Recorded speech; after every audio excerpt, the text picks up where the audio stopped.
Hello everyone. Welcome back to our new video. Today, I'm going to show how to insert a checkbox in Excel in just a few simple steps. If you are searching to add a checkmark in Microsoft Excel, you come to the right place. But before we jump into it, don't forget to like this video and subscribe for more helpful tutorials. I've also added some useful tools and apps in the description, so be sure to check them. Alright, let's get started. To insert a checkbox in Excel, first of all, open Microsoft Excel on your computer. I am going to insert checkboxes in this task list to track completion. Now, click on the File menu at the top left of the screen. A side menu will appear.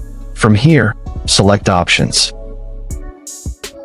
Now a pop-up menu will appear. From here, click on Customize ribbon. On the right panel, find and check the box for Developer, then click OK. The Developer tab will now be visible at the top. Now, go to the top menu bar and click on the Developer tab. Once you're on the Developer tab, click on Insert under the Controls section. From the drop-down, select the checkbox icon. Now click anywhere in the sheet where you want the checkbox to appear. A checkbox will be inserted with the default label Checkbox 1. To remove the label or change this text, right-click on the checkbox and choose Edit Text. Now, you can delete or rename it as needed.